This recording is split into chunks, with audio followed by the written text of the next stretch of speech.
إن الحمد لله نحمده ونستعينه ونستغفره ونعوذ بالله من شرور أنفسنا ومن سيئات أعمالنا من يهده الله فلا مضل له ومن يضلل فلا هادي له وأشهد أن لا إله إلا الله وحده لا شريك له وأشهد أن محمدا عبده ورسوله أما بعد فإن خير الحديث كتاب الله وخير الهدي هدي محمد صلى الله عليه وآله وسلم وشر الأمور محدثاتها وكل محدثة بدعة وكل بدعة ضلالة وكل ضلالة في النار.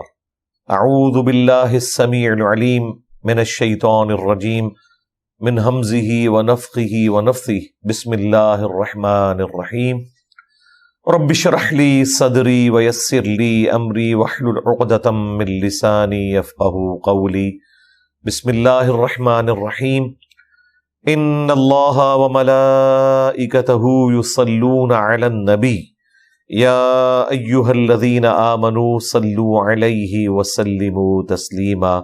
اللهم صل على محمد وعلى آل محمد كما صليت على إبراهيم وعلى آل إبراهيم إنك حميد مجيد. اللهم بارك على محمد وعلى آل محمد كما باركت على إبراهيم وعلى آل إبراهيم إنك حميد مجيد.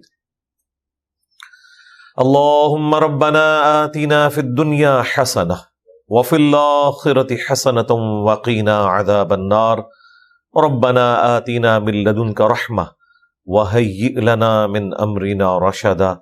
لا إله إلا أنت سبحانك إني كنت من الظالمين. حسبنا الله ونعم الوكيل. يا حي يا قيوم برحمتك أستغيث ولا حول ولا قوة إلا بالله العلي العظيم. آمین. الحمدللہ آج 10 سپتمبر 2023 کو سنڈے کے دن ہماری یہ قرآن کلاس نمبر 161 کی اسٹوڈیو ریکارڈنگ ہونے جا رہی ہے. آج انشاءاللہ تعالی ہم سورہ یوسف کی آیت نمبر 43 سے آنورڈ سٹارٹ کریں گے. پچھلی دفعہ گفتگو کنکلوڈ ہوئی تھی کہ سیدنا یوسف علیہ السلام کو آلموسٹ 9 سے 10 سال قید میں کاٹنے پڑے، اور اس میں وہ قیدی جس کو انہوں نے بادشاہ کے لیے پیغام دیا تھا اس کو شیطان نے بھلا دیا. پھر اللہ کی حکمت بھی ایسی تھی، اور یوں 10 سال نہ کردہ جرم کی سزا یوسف علیہ السلام کو کاٹنی پڑی. اور اس میں کتنی بڑی عبرت کی نشانی ہے کہ پیغمبروں کا مرتبہ کتنا اعلیٰ ہوتا ہے کہ وہ گناہ سے بچنے کی پاداش میں سزا کاٹ لیتے ہیں. گناہ سے بچنے کی خاطر ان کو قربانی دینی پڑتی ہے. اب یہ آلموسٹ 10 سال گزر چکے ہیں، اور آیت نمبر 43 سے آنورڈ یوسف علیہ السلام کی آزمائش کے ختم ہونے کا سلسلہ اب شروع ہوا جاتا ہے. یعنی آپ سمجھ لیں اب ان کا گولڈن پیریڈ سٹارٹ ہو رہا ہے اتنی تکلیف کاٹنے کے بعد. تو یہ آلموسٹ آپ سمجھ لیں والد سے بھی بچھڑے ہوئے 25-30 سال تو ہو چکے ہیں، کیونکہ چھوٹی عمر میں گئے تھے، پھر وہ وہاں پہ جوان ہوئے، اور اس کے بعد یہ سارے معاملات ہوئے. اب اللہ کا کرنا کیا ہوا کہ جو اس وقت بادشاہ مصر تھا، اللہ تعالیٰ نے اسے ایک خواب دکھایا. اس کا ذکر اب آگے آ رہا ہے. اعوذ باللہ من الشیطان الرجیم. بسم اللہ الرحمن الرحیم. وقال الملک، اور کہا بادشاہ نے، انی ارا، بے شک میں نے دیکھا ہے خواب کے اندر. یہ وہ اپنے درباریوں سے بات کر رہا ہے جو اس کے وزراء ہیں، جو حکومت کے مین سرکردہ لوگ ہیں. انی ارا 7 بقرات سمان یأکلہن 7 عجاف، کہ بے شک میں نے خواب میں دیکھا ہے کہ 7 گائیں ہیں موٹی تازی، جن کو کھا رہی ہیں 7 عجاف، دبلی پتلی کمزور گائے،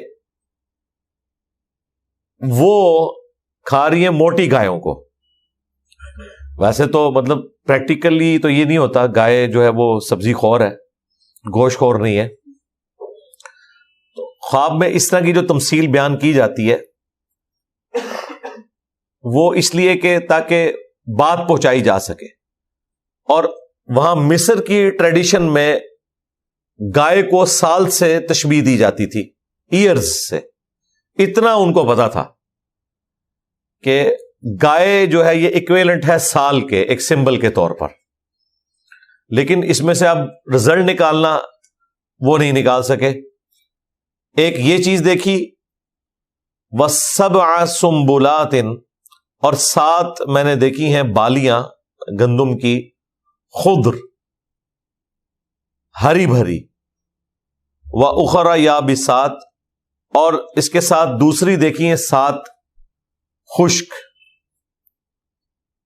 یا ایھا الملأ، اے میرے درباریوں، افتونی فی رؤیایا ان کنتم للرؤیا تعبرون، مجھے اپنا پوائنٹ آف ویو دو، فتویٰ دو اس معاملے میں، اپنا اوپینین دو جو میں نے یہ خواب دیکھا ہے، اگر تم خواب کی تعبیر جانتے ہو۔ تو ظاہر قرآن نے تو مختصر ذکر کرنا تھا، وہاں پہ جو تعبیر بتانے والے تھے باقاعدہ ان کو بلایا گیا کہ آپ اس کے اوپر بتائیں کہ یہ سارے معاملات کیا ہیں۔ ان سے کچھ بھی نہیں نکلا۔ تو جب کچھ نکل نہیں رہا ہو تو انسان اپنی عزت بچانے کے لیے اس قسم کی گفتگو کرتا ہے جو انہوں نے کی۔ قالوا اضغاث احلام، یہ پریشان خواب ہیں جو آپ دیکھ رہے ہیں، وما نحن بتأویل الاحلام بعالمین، اور اس قسم کے جو پریشان خواب ہیں جن کا کوئی سر پیر ہی نہیں ہے، ان کی تعبیر ہم آپ کو کہاں سے بتائیں۔ یعنی اس میں بھی انہوں نے قصوروار بادشاہ کو ہی ٹھہرایا کہ بھئی خواب ہی ایسا اوٹ پٹانگ ہے، خواب ہو جس میں سے کوئی رزلٹ نکلتا ہو تو آپ کو ضرور بتائیں، یہ آپ کے پریشان خواب ہیں۔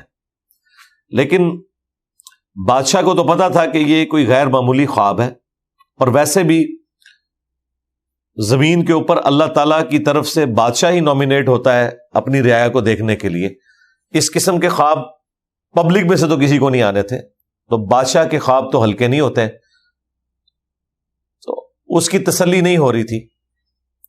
اب جیسے ہی خواب کا ذکر آیا تو وہ شخص جس کو یوسف علیہ السلام نے یہ بشارت دی تھی کہ عنقریب تو چھوٹ جائے گا اور اپنے منصب کے اوپر بحال ہو جائے گا اور اپنے بادشاہ کو تو شراب پلائے گا، اسے فوراً یہ کلک کر گیا کہ بادشاہ اس معاملے میں ضد کر رہے کہ میرے خواب کی تعبیر مجھے بتائی جائے، اور کوئی بھی بتانے کے لیے تیار نہیں ہے، ان کی کمپیٹنسی نہیں ہے۔ تو اسے یاد آ گیا وہ 10 سال پرانی بات کہ میں نے بھی ایک خواب دیکھا تھا اور میرے ایک ساتھی نے، اور وہ من و ان تعبیر پوری ہوئی تھی۔ تو اسے یہ بات کلک کر گئی، وہ یاداشت اس کی واپس آ گئی۔ وقال الذی نجا منہما، تو اس وقت وہ شخص جو ان دونوں میں سے نجات پا گیا تھا، ایک تو سولی چڑھ گیا تھا، دوسرا جو نجات پا گیا تھا وہ بھی ظاہر ہے اس کے درباریوں میں تھا، وَذَّكَرَ بَعْدَ أُمَّةٍ، تو اسے یوسف علیہ السلام کی یاد آ گئی اتنے عرصہ گزرنے کے بعد۔ تو اس نے بادشاہ سے کہا انا انبئکم بتأویلہ فارسلون، میں آپ کو اس کی تعویل اور تعبیر بتاتا ہوں اگر آپ مجھے قید خانے تک جانے دیں۔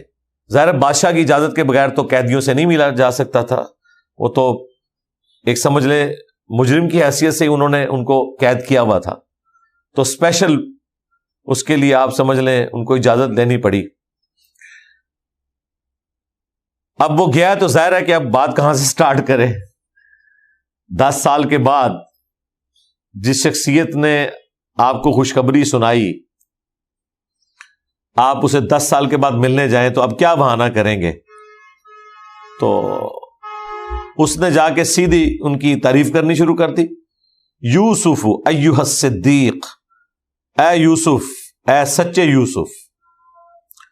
سچا اس لیے کہا، صدیق اس لیے کہا کہ ان کی بتائی ہوئی تعبیر سچی ثابت ہوئی تھی جو اللہ تعالیٰ کی وحی کے ذریعے بتائی گئی تھی.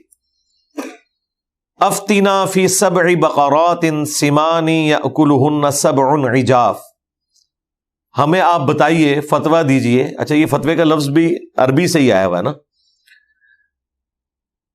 7 گایوں کے بارے میں جو کہ موٹی تازی ہیں، جن کو کھا رہی ہیں. یأکلہن 7 عجاف، 7 دبلی پتلی کمزور گائے ان موٹی گایوں کو کھا رہی ہیں. یعنی موٹی کھا رہی ہوتی تو سمجھ آتی ہے کمزور گائے موٹی کو کیوں کھا رہی ہے. وَسَبْعِ سُنبُلَاتٍ، اور 7 خوشے ہیں خضر سرسبز. وَأُخَرَ يَابِسَاتٍ، اور 7 خوشے ہیں جو کہ خشک ہیں. لَعَلِّي أَرْجِعُ إِلَى النَّاسِ لَعَلَّهُمْ يَعْلَمُونَ. بس آپ جلدی سے اب اس کی تعبیر بتائیں تاکہ میں لوگوں کے پاس پلٹ کر جاؤں اور وہ آپ کے علم سے متعلق جان لیں کہ آپ کو اللہ تعالیٰ نے جو کچھ نوازا ہے. آپ دیکھیں یوسف علیہ السلام نے کوئی اسے گلا شکوہ نہیں کیا. یہ ایک پیغمبروں کا ہی حوصلہ ہے کہ انہوں نے گلا شکوہ کرنے کی بجائے اس کے مسئلے کا حل بتایا. قال تزرعون 7 سنین دأبا. انہوں نے کہا اس کی تعبیر یہ ہے کہ 7 سالوں تک تم خوب کاشتکاری کرو گے. دب کے، یہ پنجابی میں بھی استعمال ہوتا ہے نا، دب کے. تو یہ دأبا عربی کے اندر خوب کاشتکاری کرو گے. یعنی وہ جو موٹی تازی گائے جو تم نے دیکھی ہے نا، وہ سال کا تو وہاں پہ ٹریڈیشن تھی کہ اس سے مراد سال ہے. اس سے مراد اب یہ ہے کہ 7 سال خوب کاشتکاری کے ابھی ہوں گے، بارشیں بھی ہوں گی، دریائے نیل میں بھی پانی آئے گا، سب کچھ ہوگا. فما حصدتم، تو جو تم کھیتی کاٹو گندم، فذروہ فی سنبلہ، تو وہ جو دانے ہیں ان کو ان کی بالیوں کے اندر ہی رہنے دینا ہے، علیحدہ نہیں کرنا، کیونکہ علیحدہ کریں گے تو پھر کچھ عرصے بعد وہ خراب ہو جاتی ہیں جیسے ہی ہیومیڈیٹی کا پیریڈ آتا ہے. تو گندم کو سٹور کرنے کا طریقہ اللہ تعالیٰ نے یوسف علیہ السلام کو بتا دیا کہ گندم کو سٹور کرنا ہے. اور دیکھیں 7 سال کے لیے سٹور ہو سکتی ہے اگر آپ اس کو دانوں کو بالیوں سے الگ نہ کریں. باقی بھی آپ دیکھیں اتنے لمبے سپین کے لیے نہیں، لیکن اچھے خاصے سپین کے لیے باقی جو فروٹ ہیں وہ بھی اچھی حالت میں رہتے ہیں. آپ تربوز 5-6 دن کے لیے بھی رکھ دیں وہ خراب نہیں ہوگا، لیکن جیسے ہی اسے کاٹتے ہیں تو آپ فریزر کے بغیر اسے رکھ نہیں سکتے، گرمیوں میں فوراً خراب ہو جاتا ہے. یعنی اس کی وہ کھال ایسی ہے جو اس کی حفاظت کرتی ہے.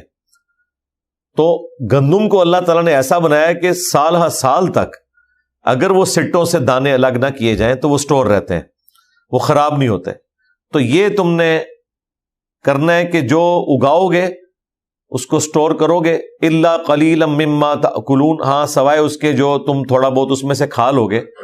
زیادہ سی فصل اگانی ہے اور اس کو سٹور کر لینا ہے. ہاں ساتھ ساتھ جو کھاتے جاؤ، ظاہر ہے ہر سال آپ نے اپنے تو سال کے دانے تو رکھنے ہیں نا، اس سے زیادہ جو ہے ہر سال اتنے سٹور کر لو کہ وہ 1 سال کے لیے کافی ہو جائے. اور یوں 7 سالوں تک گندم کو تم نے سٹور کرنا ہے.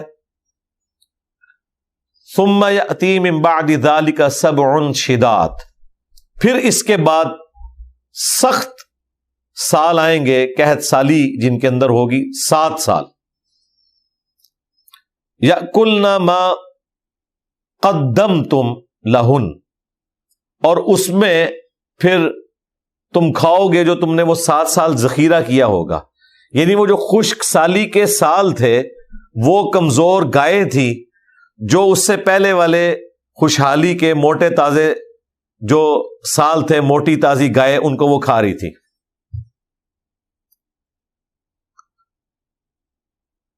یأکلن ما قدمتم لہن، تو پھر تم اس میں سے کھا لو گے جو تم نے سٹور کیا ہوگا. الا قلیلا مما تحسنون، سوائے اس کے جو تم نے اس میں سے محفوظ کیا ہوگا. ظاہر ہے وہ سارا بھی نہیں کھا لینا، کچھ نہ کچھ تو سٹور کرنا ہے بیج بونے کے لیے.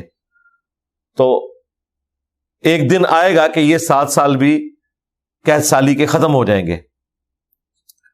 اور اسی کا ذکر ہے ثم یأتی من بعد ذلک عام فیہ یغاث الناس، پھر 7 سالوں کے بعد ایک سال ایسا آئے گا کہ لوگوں کے لیے بہت زیادہ بارش اللہ تعالیٰ کی طرف سے برسے گی، وفیہ یعصرون، اور اس میں سے تم اپنے پھلوں کا رس بھی نچوڑو گے، یعنی فروٹ بھی اگاؤ گے۔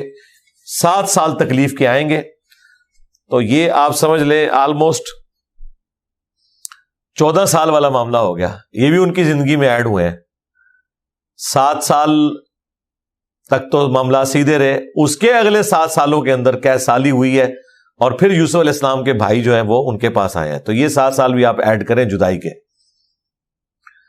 تو اسرائیلی روایتوں میں جو ملتا ہے وہ یہ ٹوٹل 40 سال ہے جو حضرت یوسف علیہ السلام نے اپنے والد سے دوری کے کاٹے ہیں، اور انہوں نے اپنے بیٹے سے دوری کے۔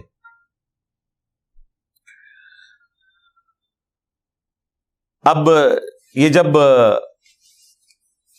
تعبیر جو ہے وہ بادشاہ کے پاس پہنچی تو ظاہر ہے اس کا جو رسپانس تھا وہ یہی ہونا چاہیے تھا، وقال الملک ائتونی بہ، تو اس وقت بادشاہ نے کہا کہ فوراً اس کو میرے پاس لے کے آؤ، یہ تو بڑے کام کا آدمی ہے جس نے یہ تعبیر بتائی ہے۔ فلما جاءہ الرسول، تو پس جب رسول آیا ان کے پاس، رسول یہاں قاصد کے معنوں میں ہے، یہ یعنی وہ اصطلاحی معنوں میں نہیں، لغت کے معنوں میں ہے۔ حضرت یوسف علیہ السلام کے پاس پیغام لے کے پہنچا،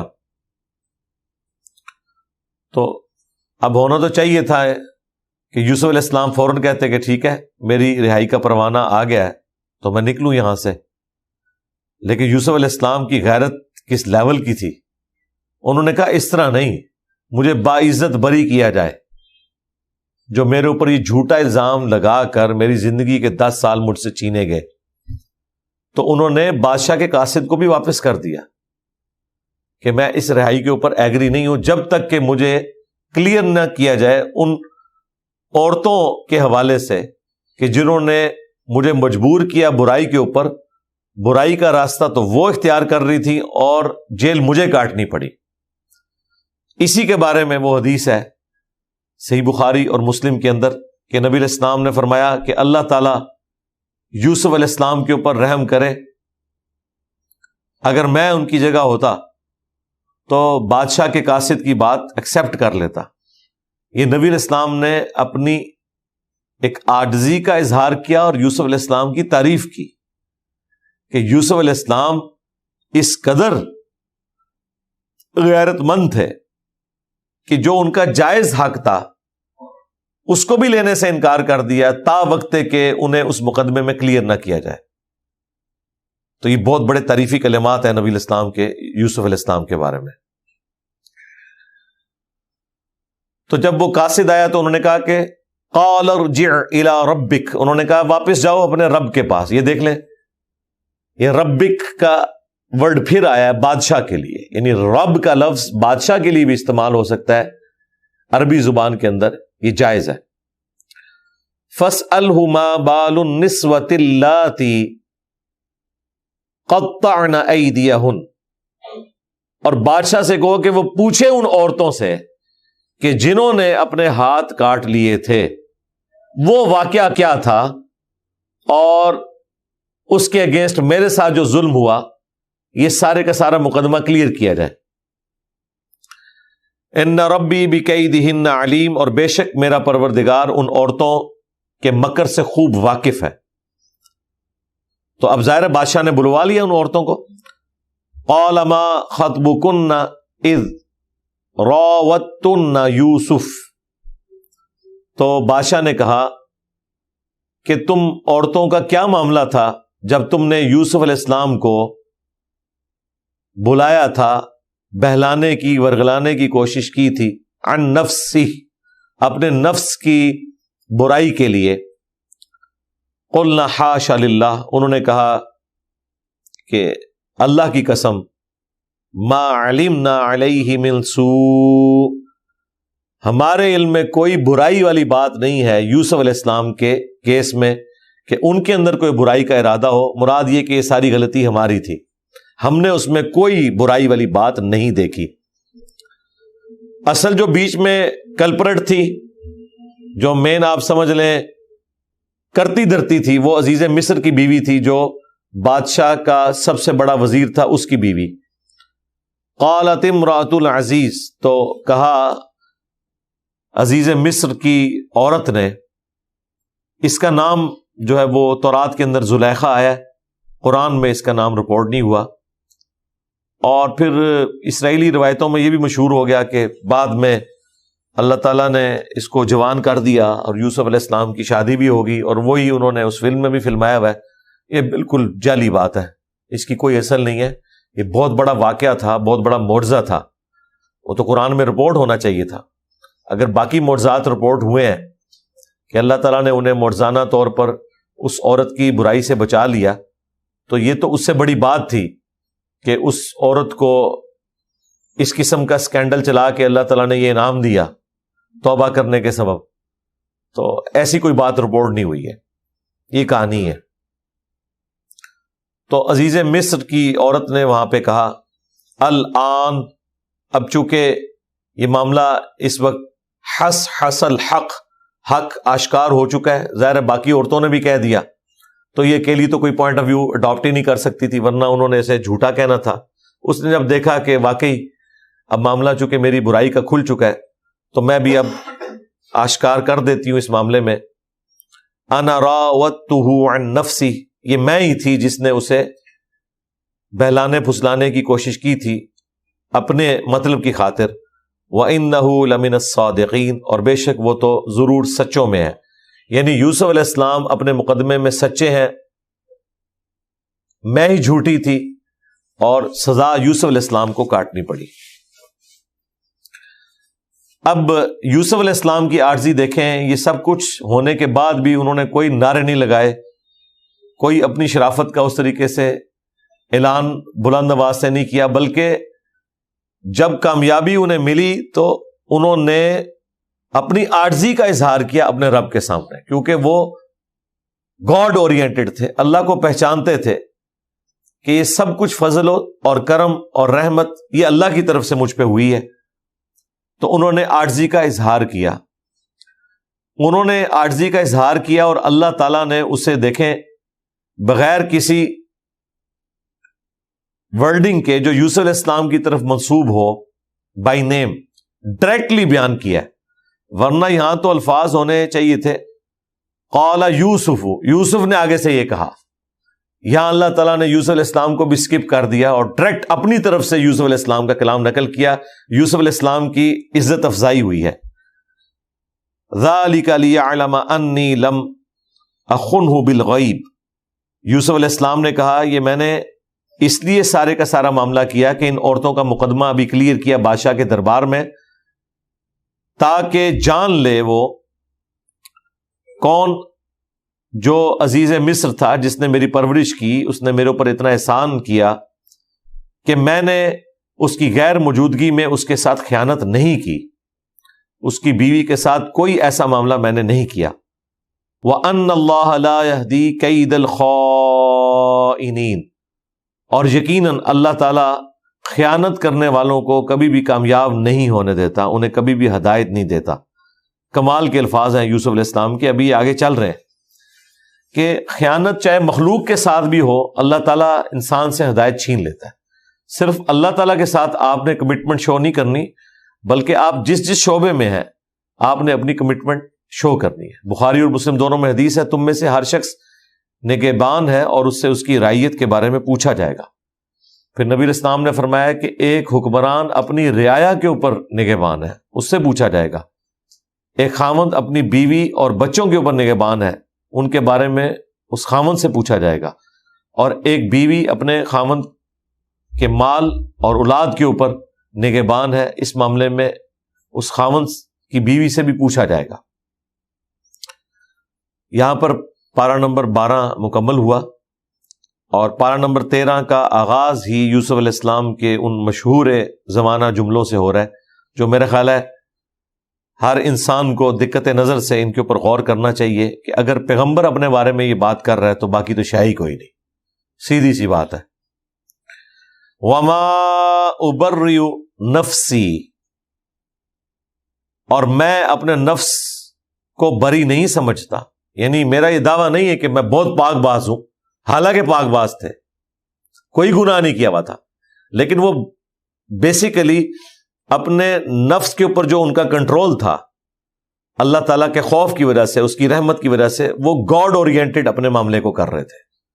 اور یہی ہمیں بھی سکھایا گیا ہے کہ ہم نے ہر معاملے میں گاڈ اورینٹڈ ہونا ہے. نبی الاسلام نے ایک دفعہ انشاءاللہ نہیں کہا، کتنے دن تک وہی نازل نہیں ہوئی. پھر سورۃ الکہف میں آیت نازل ہوئی کہ اے نبی کبھی بھی ایسا نہ ہو کہ آپ کسی معاملے میں یہ کہیں کہ کل یہ میں کام کروں گا اور انشاءاللہ کہنا آپ بھول جائیں. یہ نہیں ہونا چاہیے. اسی طریقے سے کوئی اچھی چیز دیکھ کر ماشاء اللہ کہنا، سبحان اللہ کہنا، الحمدللہ کہنا، لا حول ولا قوت الا باللہ کہنا، یہ اللہ تعالیٰ کے پیغمبروں اور نیک بندوں کی نشانی ہے کہ ہر معاملے میں اللہ تعالیٰ کی طرف خوبی کو منسوب کرتے ہیں اور ہر برائی کو اپنے نفس کی طرف منسوب کرتے ہیں. وما ابرئ نفسی، اور میں اپنے نفس کو قطعاً نہیں کہتا کہ وہ کسی اعتبار سے بری الذمہ ہو سکتا ہے. ان النفس لامارۃ بالسوء، بے شک نفس تو ہمیشہ برائی کی طرف مائل کرتا ہے.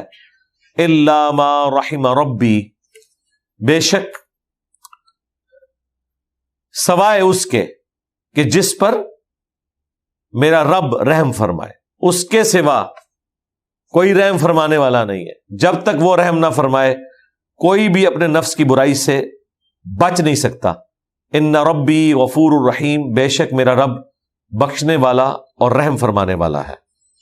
یہ آگے جی وہ نفس امارہ جو اکثر آپ دعاؤں میں بھی سنتے ہیں کہ اللہ تعالیٰ نفس امارہ کی برائیوں سے ہمیں محفوظ رکھے. نفس امارہ، نفس لوامہ اور نفس مطمئنہ، یہ تین نفوس کا ذکر قرآن میں ہے. اور اکثر صوفیاء کے ہاں نا یہ بحثیں ہو رہی ہوتی ہیں، بتائیں جی نفس کی کتنی اقسام ہے، اور پھر وہ قرآن پاک سے یہ چیزیں اٹھاتے ہیں. نفس ایک ہی ہے، اس کی یہ تین حالتیں ہیں.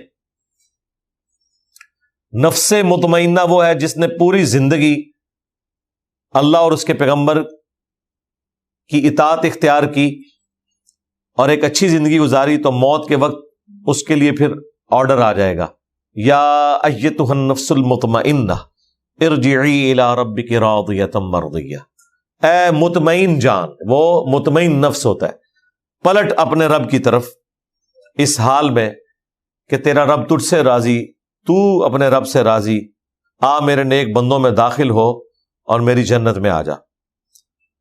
اللہم اجعلنا منہم، آمین.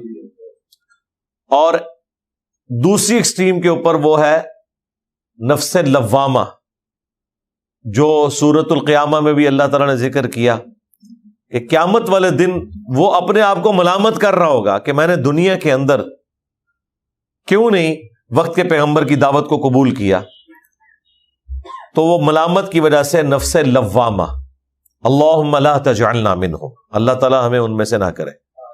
اور ایک یہ نفس کی حالت ہے جو تھرو آؤٹ آپ کی زندگی میں چلتی ہے کہ نفس برائی کی طرف مائل کرتا ہے اور شیطان اس میں پھونکے مارتا ہے. اللہ تعالیٰ نے اسے بیلنس کیا ہے. صحیح مسلم میں حدیث ہے کہ ایک جن اور ایک فرشتہ اٹیچ کر دیا ہے. جن برائی کی طرف بلاتا ہے وہ شیطان، اور فرشتہ اچھائی کی طرف. ایک صحابی نے جرت کر کے پوچھا یا رسول اللہ آپ کے ساتھ بھی؟ آپ نے فرمایا ہاں میرے ساتھ بھی ہے، لیکن اللہ تعالیٰ نے اسے مطیع کر دیا، تو میرے ساتھ جو اٹیچ شیطان تھا، جن تھا، وہ مطیع ہو گیا، یعنی مسلمان ہو گیا، وہ مجھے اچھائی کی طرف ہی بلاتا ہے. لیکن نبی علیہ السلام کے بعد کسی شخص کے لیے بھی ایسی گارنٹی نہیں ہے. تو نفس نے برائی کی طرف ہی آمادہ کرنا ہے. ایک تو وہ جن ہے، پھر فی نفسی جو نفس ہے، انسان کا نفس خواہشات کے ساتھ گندا ہوا ہے. اللہ تعالیٰ نے اٹریکشن رکھی ہے نفس کے لیے. بخاری اور مسلم دونوں میں حدیث ہے کہ اللہ تعالیٰ نے جنت کو ناگوار چیزوں سے ڈھانپ رکھا ہے اور جہنم کو خوشگوار چیزوں سے ڈھانپ رکھا ہے. یعنی ہر وہ چیز جو طبیعت کو لبھاتی ہے، اچھی لگتی ہے، وہ جہنم کی طرف لے جانے والی ہوتی ہے. الا یہ کہ جسے خوف خدا ہو تو اسے تو پھر مشکل اعمال کرنا بھی آسان ہو جاتا ہے. لیکن عموماً برائی کے اندر اللہ نے لذت رکھی ہے. تو جنت کو ناگوار چیزوں سے ڈھانپ رکھا ہے. ناگوار چیز کیا؟ رزق حلال کمانے کی تکلیف، مشکل کام ہے. گرمیوں میں روزے رکھنا، روزانہ 5 وقت نماز پڑھنا، غسل کی تکلیف، بال بچوں کی معیشت والا معاملہ، یہ تکلیف، ہر معاملے میں تکلیف کے ذریعے ہی آپ اللہ تعالیٰ کو اوبے کرتے ہیں. تو یہ اللہ تعالیٰ نے ظاہر ہے کہ وہ ناگوار چیز ہے لیکن جنت کی طرف لے جانے والی. اور ہر برائی کا کام جو خوشگوار نظر آتا ہے وہ جہنم کی طرف لے جانے والا ہے، کیونکہ اللہ تعالیٰ نے جہنم کو شہوات کے ساتھ ڈھانپ دیا ہوا ہے. فوراً یہ سمجھ لیں، جس کو ہم پنجابی میں کہتے ہیں کڑگا لگا ہوا ہے. یہ ایک کھٹکا ہے جس کے اندر انسان گر جاتا ہے اور مبتلا ہو جاتا ہے. اسی کو سپورٹیو حدیث ہے نا ابو داؤد، ترمذی میں، سنن نسائی کے اندر، کہ نبی علیہ السلام فرماتے ہیں کہ اللہ تعالیٰ نے جب جنت کو پیدا فرمایا تو جبرائیل علیہ السلام سے کہا کہ جا کے ذرا جنت دیکھو. انہوں نے جب جنت کی نعمتوں کو دیکھا تو اللہ تعالیٰ سے آ کے عرض کی، اے اللہ تیری عزت کی قسم، کوئی بھی ایسا نہیں ہوگا جو تن من دھن نہیں لگا دے گا اس جنت میں پہنچنے کے لیے. اللہ تعالیٰ نے فرمایا اچھا اب ذرا جنت کو جا کے دیکھو. اور اللہ تعالیٰ نے جنت کو ناگوار چیزوں سے ڈھانپ دیا. ان مشقتوں سے، ان مشقتوں کو عبور کر کے جنت تک پہنچو گے. جبرائیل علیہ السلام جب واپس آئے، انہوں نے کہا کہ یا اللہ، یہ جتنی تو نے آزمائش رکھی ہے نا، مجھے نہیں لگتا کہ کوئی جنت میں پہنچنے میں کامیاب ہوگا. یہ جبرائیل علیہ السلام یعنی فرشتوں کے سردار اور فرشتوں کے پیغمبر، یہ ان کا فتویٰ ہے. اس کا مطلب ہے کوئی ہلکا معاملہ نہیں ہے. پھر اللہ تعالیٰ نے کہا کہ جاؤ جہنم کو دیکھو. جہنم کو دیکھا، اس کے عذابات کو دیکھا، تو جبرائیل علیہ السلام نے کہا کہ یا اللہ تیری عزت کی قسم، مجھے نہیں لگتا کہ کوئی شخص بھی کوئی ایسا عمل کرے کہ وہ اس عذاب میں جانے کے لیے تیار ہو. پھر اللہ تعالیٰ نے جہنم کو شہوات سے، خوشگوار چیزوں سے ڈھانپ دیا اور جبرائیل علیہ السلام سے کہا کہ اب ذرا جائیں نا. اب جب جبرائیل علیہ السلام گئے اور واپس آئے تو اللہ تعالیٰ نے فرمایا ہاں اب سنا. انہوں نے کہا یا اللہ مجھے نہیں لگتا کوئی بھی شخص جہنم میں جانے سے بچ سکے گا، جتنا اٹریکٹ فل تو نے جنت کو بنا دیا. اب دیکھیں یہ جہنم جو اللہ تعالیٰ نے اتنی اٹریکٹ فل بنائی ہے، دنیا میں وہ چیزیں حرام کر دی ہوئی ہیں، لیکن آخرت میں جنت میں پہنچ کے وہی چیزیں انعام بھی ہیں جن سے دنیا میں روکا گیا تھا. وہی چیزیں انلمیٹڈ انعام کی شکل میں. اس کا مطلب ہے کہ یہ جو روکنا ہے یہ ایک زندگی کا 50 سال کا، 60 سال کا، کسی کے لیے 70 سال کا، اس میں سے بھی پہلے 20-25 سال تو ویسے ہی نکال دیں، ہوش ہی نہیں ہوتی بندے کو. یہ چند سالوں کا روزہ ہے اور اس کے بعد ہمیشہ کی افطار ہے. لیکن بہت کم لوگ ہیں جو یہ روزہ توڑنے سے بچ سکتے ہیں، اور جنہوں نے یہ روزہ رکھ لیا تو آخرت میں ہمیشہ کی کامیابیاں ان کا مقدر ہونے والی ہیں. دنیا جو اللہ کی مرضی کی گزارے گا، آخرت پھر وہ اپنی مرضی کی گزارے گا. اور جو دنیا اپنی مرضی کی گزارے گا، آخرت پھر اللہ کی مرضی کی ہوگی. والعیاذ باللہ تعالی جہنم اس کا مقدر ہوگی. اللہم لا تجعلنا منہم، اللہم اجرنا من النار، اللہم انا نسألک جنت الفردوس مع النبیین والصدیقین والشہداء والصالحین. اچھا یہ تکلیف ہے ویسے تھوڑے عرصے کے لیے، ہی ہے، کوئی اتنی بڑی تکلیف نہیں ہے. اگر کرٹیکلی آپ دیکھیں کہ کام تو آپ نے کرنا ہے، صرف خدا اورینٹڈ ہو جائیں ان کاموں میں، حلال اور حرام میں فرق کر لیں. کوئی ایکسٹرا آرڈنری کام ہے تو وہ 2-4 ہی ہیں جو اسلام کی بنیاد 5 چیزوں میں، اس میں سے بھی کلمہ، اس کے لیے کوئی مشقت نہیں ہے. اس کے بعد نماز ہے، پھر زکوٰۃ ہے، رمضان کے روزے ہیں، اور استطاعت ہو تو اللہ کی راہ میں حج. بس یہ 4 ہی چیزیں ہیں. باقی تو کام آپ نے کرنے ہی کرنے ہیں. یہ ایکسٹرا کام ہے جو آپ کو کرنے پڑ رہے ہیں. باقی جتنے بھی کام آپ کرتے ہیں وہ اگر کسی نے رزق کمانا ہے تو وہ کافر نے بھی کمانا ہے، مسلمان نے بھی کمانا ہے، نافرمان نے بھی کمانا ہے، اور تابع فرمان نے بھی کمانا ہے. صرف اس میں یہ دیکھ لے کہ میں حلال ذریعے سے کماؤں گا. کرنا تو ہے اس نے سارا کچھ. ہاں جو اصل مشکل کام ہے وہ گناہوں سے بچنا ہے. لیکن اس میں دیکھ لیں گناہوں سے بچنے کے لیے صرف ایک فیصلے کی ضرورت ہے.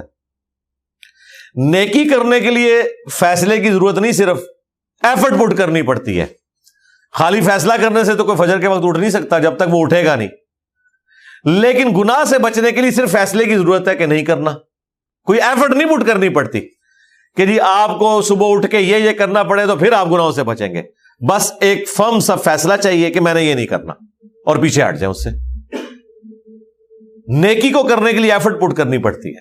ہاں گناہ سے بچنے کے لیے انٹلیکچوئل ایفرٹ ہے, وہ ایک فیصلہ آپ نے کرنا ہے. اس فیصلہ کرنے کے بعد اللہ تعالیٰ کی مدد ہے آپ کے ساتھ انشاءاللہ تعالیٰ اگر کوشش کریں گے. باقی ظاہر ہے کہ تکلیف تو ہے. صحیح مسلم میں حدیث ہے کہ دنیا مومن کے لیے قید خانہ ہے اور کافر کے لیے جنت ہے.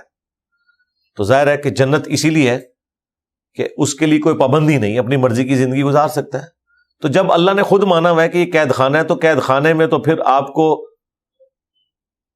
اتنا کچھ ہی ملے گا جتنا ایک جیل کے اندر دیا جاتا ہے.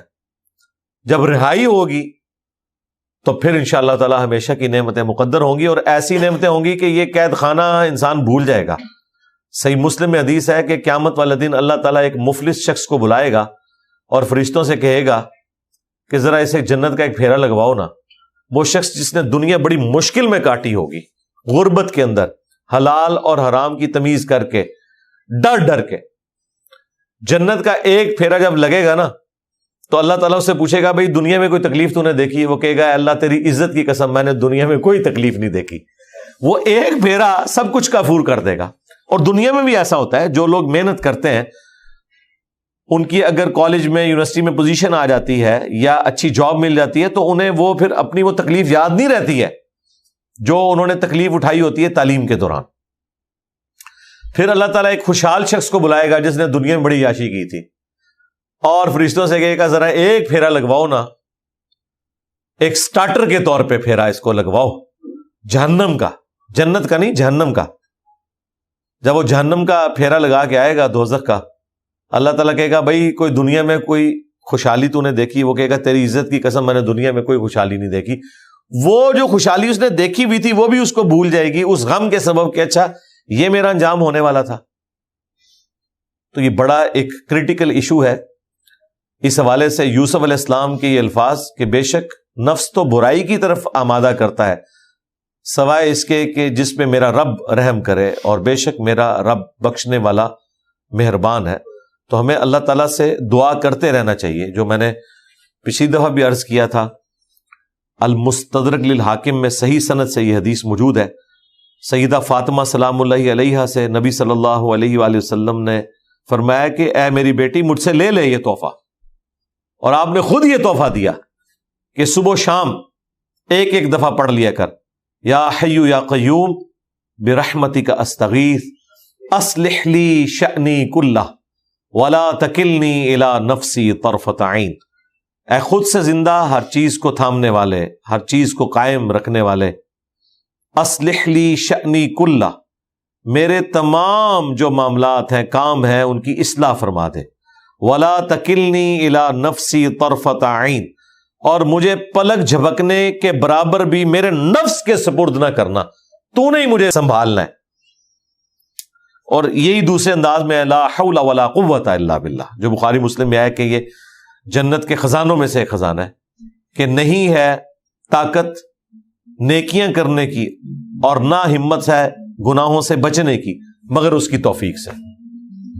یہ حرز جاں بنا لے, اپنے آپ کو خدا کے سپرد کرے. تو نفس نے برائی کی طرف ہی آمادہ کرنا ہے, اس لیے کہ نفس کے اندر اٹریکشن ان چیزوں کی رکھ دی گئی ہے.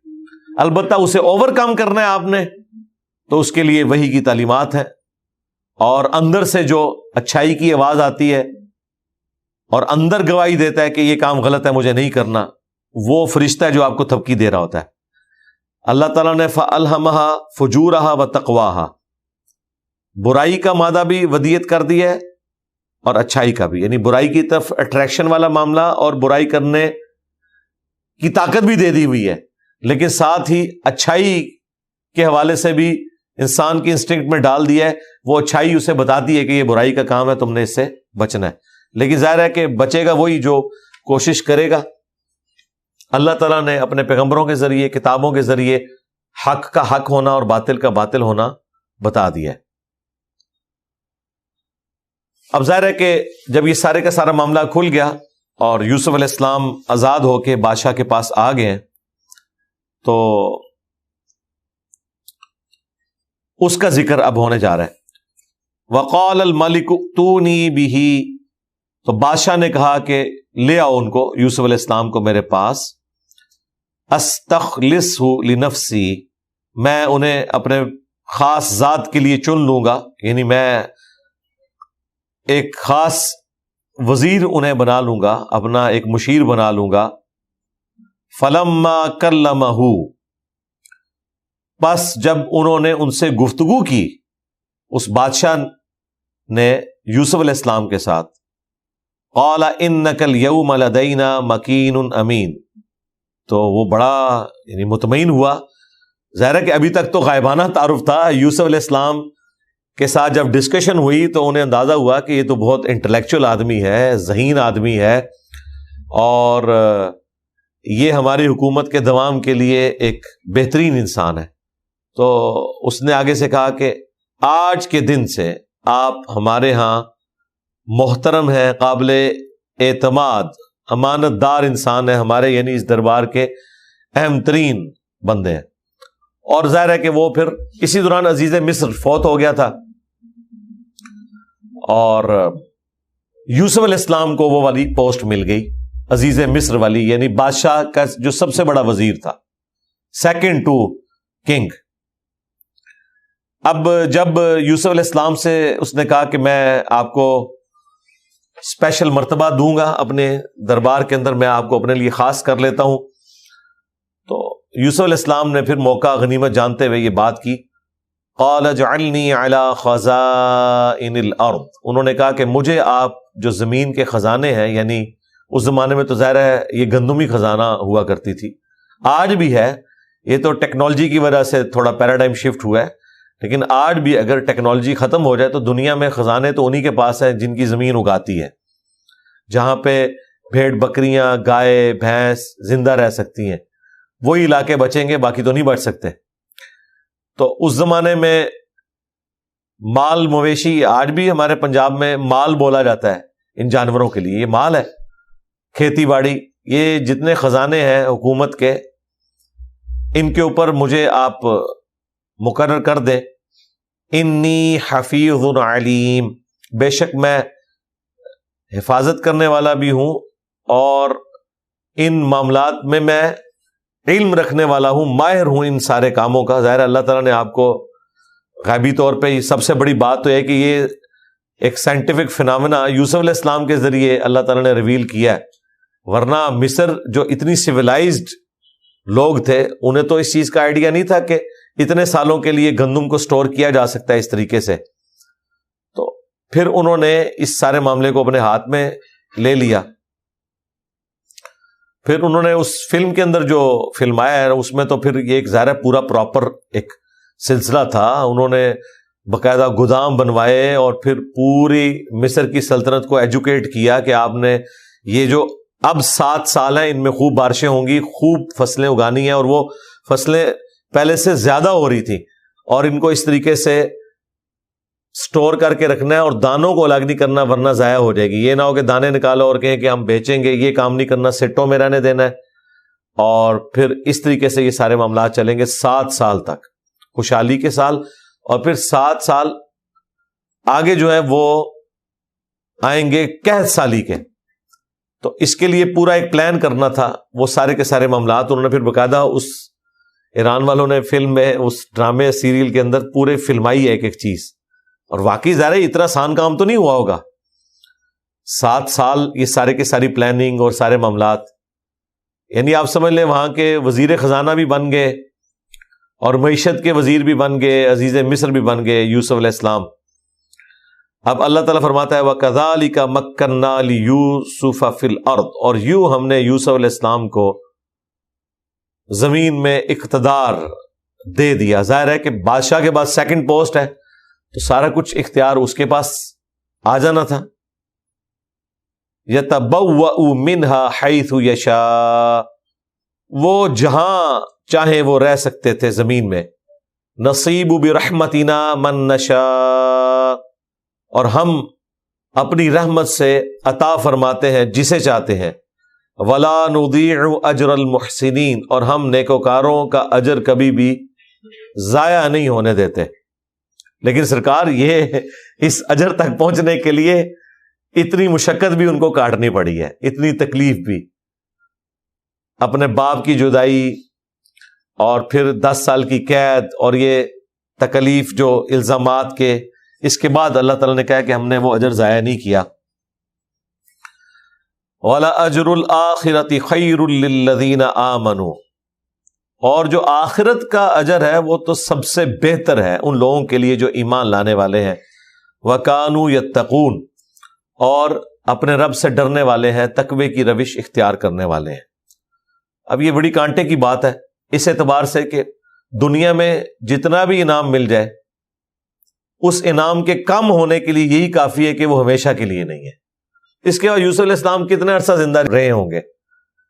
اگر اوورآل ان کی زندگی کا سپین دیکھیں تو 40 سال کی جو جدائی ہے اس کے بعد 40 سال کا وہ والا انعام تو نہیں ملا ہوگا. تو اللہ تعالیٰ نے فرمایا کہ آخرت کا جو اجر ہے وہ تو ابھی باقی ہے، جو بہتر ہے اور نہ ختم ہونے والا بھی ہے.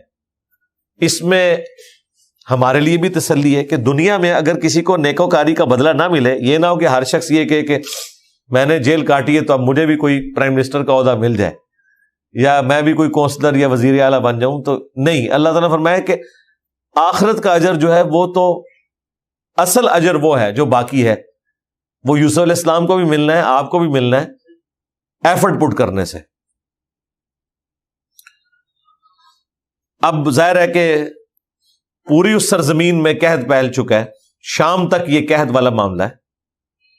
اور شام میں جب قحط پھیل گیا تو اسی دوران ہر جگہ خبریں تو پہنچ گئیں کہ بھئی مصر جو ہے وہ ایک سویلائزڈ جگہ ہے. جس طرح یہاں پہ بھی لوگوں کو جب کوئی مسئلہ ہوتا ہے تو یورپین ملکوں کی طرف اور امریکہ کی طرف سفر اختیار کرتے ہیں. آج بھی آپ دیکھ لیں کہ امریکہ جو ہے وہ ہزاروں لاکھوں ٹن گندم پیسیفک اوشن میں ضائع کر دیتا ہے جو فالتو پیدا ہوتی ہے. اتنی وہ محنت کرتے ہیں، گندم بھی اگا رہے ہیں. اور تو اور چھوڑ دیں، سعودی عرب گندم ایکسپورٹ کرنے والا ملک بن گیا ہے. ٹھیک ہے، اور ہماری حالت یہ ہے کہ ہماری زمین اگانے والی تھی، سونے کی چڑیا تھی یہ جگہ، انڈیا، پاکستان، بنگلہ دیش. یہ ایمی تو ایسٹ انڈیا کمپنی یہاں نہیں آئی تھی، انہیں پتا تھا یہاں زمین اگاتی ہے، اور یہ تو سدا بہار ملک ہے. اور یہی وجہ ہے کہ دنیا کی اتنی زیادہ آبادی اس طرف ہے. یہ دنیا ایسے ہو جائے اگر امبیلنس ہو جتنی دنیا یہاں پہ آباد ہے، کیونکہ صدیوں سے لوگوں نے لرن کیا. یورپ میں کس نے جا کے رہنا تھا؟ یورپ آج جو کھا رہا ہے وہ اپنی ٹیکنالوجی کا کھا رہا ہے. وہاں تو اس طرح کی صورتحال نہیں کہ زمین اگاتی ہو، نہ موسم وہ فیوریبل ہے کہ وہاں پہ وہ اگا کے اپنا کھا سکے. کوئی جو کچھ بھی کر لے، بہرحال کھانا تو اس نے زمین کی اجناس میں سے ہی ہے نا، جو انسان کی ضرورت ہے. انسان نے آئی فون تو نہیں کھانا، سامسنگ کا فون تو نہیں کھانا، لیکن وہ دیکھیں اتنا سا ٹیلی فون آپ کو بیچتے ہیں، سیل فون بیچتے ہیں، اور اس کے اگینسٹ وہ 1 سال کی نہیں کئی سالوں کی گندم آپ سے لے لیتے ہیں. ٹیکنالوجی کا وہ کھا رہے. تو بہرحال یہ اس علاقے کی خوبی ہے کہ یہاں پہ زمین اگاتی ہے. تو اس زمانے میں مصر کو ایڈوانٹیج تھا دریائے نیل کا، اور دنیا میں ایک سیولائزڈ ایک وہ نیشن بھی تھی. اس حوالے سے دور دور تک یہ خبر تو پہنچ چکی تھی کہ انہوں نے کوئی ایسا بندوبست کیا ہوا ہے، یا یہ خبر نہ بھی پہنچی ہو تب بھی اس حوالے سے تو پتا تھا کہ وہاں جانے سے کوئی نہ کوئی معاملہ حل ہو جائے گا. ان کے پاس تو اور کوئی چارہ نہیں تھا. تو اگر بھوکے ہی مرنا ہے تو تھوڑی ایفرٹ کر کے مرے. تو یوسف علیہ السلام کے بھائی شام سے مصر کا سفر اختیار کرتے ہیں اپنے والد کی اجازت سے، اور انہیں بالکل نہیں پتا کہ اس وقت مصر کا حاکم ہمارا اپنا بھائی ہے جس کے ساتھ ہم نے یہ ظلم کیا تھا. ورنہ تو شاید وہ وہاں سے نکلتے بھی نہ کہ شاید ہمیں وہ سزا نہ دے. اب اللہ تعالیٰ نے یہاں سے روئے سخن اس کی طرف موڑ دیا ہے کہ وہ بھائی نکل پڑے ہیں گندم کی تلاش میں. کوئی نگاہ مار کے انہوں نے گندم نہیں اگائی ہے, کوئی معجزہ ظاہر نہیں ہوا, دنیا کو اللہ نے بقدر ایفرٹ رکھا ہوا ہے. چند دانوں کی محتاجی ہے ہر انسان کو, خواہ وہ پیغمبر ہو یا پیغمبر کی اولاد ہو. جو سورۃ المائدہ میں آیا کہ عیسیٰ ان کی ماں کھانا کھانے کے محتاج تھے. تو انسان کے ساتھ تو یہ کمزوری اللہ تعالیٰ نے جوڑ دی ہوئی ہے. ایک کھانے پینے کی کمزوری, دوسری ٹائلٹ کی کمزوری, جو کھایا اس کو نکالنا بھی ہے, تیسری نیند کی کمزوری, بغیر سوئے ہوئے آپ پرفارم ہی نہیں کر سکتے, چوتھی بڑھاپے کی کمزوری جو وقت کے ساتھ ساتھ آپ کے اوپر آنا ہی آنا ہے, اور پانچویں الٹیمیٹ کمزوری کہ آپ نے مر جانا ہے. اور یہ 5 کی 5 کمزوریاں اوور کم اس دنیا میں نہیں ہو سکتی, جنت میں ہوگی. جو بخاری مسلم میں آیا کہ نہ موت آئے گی, نہ بدحالی آئے گی, نہ اللہ تعالیٰ کبھی ناراض ہوگا, نہ بڑھاپا آئے گا, اور ہمیشہ 30 سال کی عمر رہے گی, اور ہمیشہ کی زندگی. یعنی یہ ساری کی ساری چیزیں جو دنیا میں کمزوری تھی وہ آخرت میں ختم. نیند بھی نہیں ہے, ٹائلٹ بھی کوئی نہیں. بخاری مسلم میں آئے خوشبودار ڈکار آئے گی, سب کچھ ہضم, اور بھوک بھی نہیں. اب آپ سوچ رہے ہوں گے کہ اگر بھوک نہیں ہے تو کھانے کا مزہ کیوں آئے گا؟ کھانے کی لذت کی وجہ سے.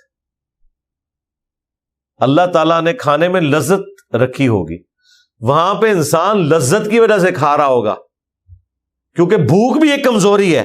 جنت میں بھوک نہیں ہے. اور ٹائلٹ میں جانا کھانے کے بعد آپ کو یہ فکر لگ جائے کہ پتہ نہیں اب کھانے سے میرا پیٹ خراب ہو جائے گا, یا پیٹ خراب نہ بھی ہو تب بھی ٹائلٹ جانا ایک مشقت والا کام ہے, وہ بھی اللہ تعالیٰ نے ختم کر دیا. ایک ڈکار آئے گی, سب کچھ ہضم, پھر آپ جناب کھانا پینا شروع کرتے ہیں, اور جو آپ کھا رہے ہیں اس کو فنا بھی کوئی نہیں.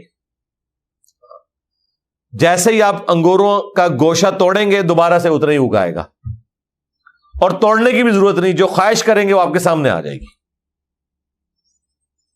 خدام آپ کے سامنے پیش کرنے کے لیے. میرا خیال ہے جو کوئی الٹیمیٹ سوچ سکتا ہے نا اس دنیا کی زندگی میں, اس سے بڑھ کر ہے. اسی لیے تو سورہ سجدہ میں آیا کہ ہم نے اپنے پرہیزگار بندوں کے لیے وہ نعمتیں چھپا رکھی ہیں, ان کی آنکھوں کی ٹھنڈک, جو وہ جانتے بھی نہیں ہیں کہ کیا کچھ اللہ نے چھپا رکھا ہے. اور یہی آیت نبی علیہ السلام نے تلاوت کی, بخاری مسلم میں آتا ہے, اور کہا کہ اللہ تعالیٰ فرماتا ہے کہ میں نے اپنے بندوں کے لیے وہ نعمتیں جنت میں رکھی ہیں چھپا کے,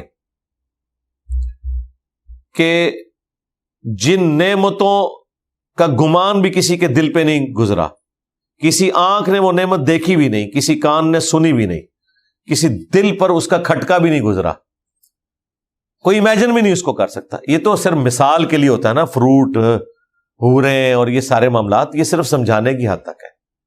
جو اصل معاملہ ہے وہ ایسا ہے کہ آپ اس کو امیجن بھی نہیں کر سکتے, آپ کی سوچ سے زیادہ. میں تو صرف اس تصور کے ساتھ ہی حیران ہو جاتا ہوں کہ آپ کو موت ہی نہیں آنی, یہ کوئی چھوٹی چیز ہے. آپ کو بڑھاپا ہی نہیں آنا, آپ سے رب نے کبھی ناراض ہی نہیں ہونا, باقی ساری چیز تو بعد میں. یہی جو انسان کے لیے ایک ٹینشن ہے کہ خدا ناراض نہ ہو جائے میرے ساتھ, کیا کرے گا, ہمیشہ کی زندگی مقدر. اللہم اجعلنا منہم مع النبیین والصدیقین والشہداء والصالحین. لیکن دنیا کے اندر تو بہرحال یہ آپ نے مشقت اٹھانی ہے, اور وہ یوسف علیہ السلام کے بھائیوں کو بھی اٹھانی پڑی. اور اس میں جو ایک اور لطیف سا اشارہ جو میں آبزرو کرتا ہوں اپنی زندگی میں, کہ اگلا زمانہ کتنا مبارک دور اس حوالے سے ہوتا تھا. باقی تو ہمارے دور کی کئی خوبیاں اس زمانے کی خامیوں کے اوپر حاوی ہیں, لیکن یہ جو ایک خوبی تھی کہ انسان کی ٹوٹل مشقت 2 وقت کی روٹی ہوتی تھی, بس اگایا, کھایا, اللہ کو یاد کیا, رات کو سو گئے. ٹھیک ہے, آج ہماری ضروریات ہی پوری نہیں ہوتی, اور وہ ضروریات بھی اگر آپ لسٹ ڈاؤن کریں تو 80% ان کاموں کے اوپر آپ کے بجٹ کا لگ رہا ہے، ہر گھر کے بجٹ کا، جس کو ہم اوائڈ بھی کر سکتے تھے۔ اگلے زمانوں میں تو یہ معاملات نہیں ہوتے تھے، لیکن آج وہ ہماری زندگی کا حصہ بن چکے ہیں۔ اور پھر دیکھیں جس علاقے میں آپ ہیں وہیں آپ اگائیں گے اور کھائیں گے، دیٹس آل۔ دوسرے علاقے میں رہنے والے لوگ وہ اپنا اگائیں گے اور کھائیں گے۔ یہ نہیں ہے کہ عام جو ہے وہ ملتان سے چل پڑا ہے اور یہاں جہلم میں اس نے پہنچنا ہے، اسلام آباد میں پہنچنا ہے، اس کا انتظار ہو رہا ہے۔ جہلم میں جو اپنا فروٹ اگتا ہے، جو ان کو سوٹ کرتا ہے، وہ کھائیں، تازہ کھائیں۔ اس لیے آپ کو قرآن میں جو واقعات ملتے ہیں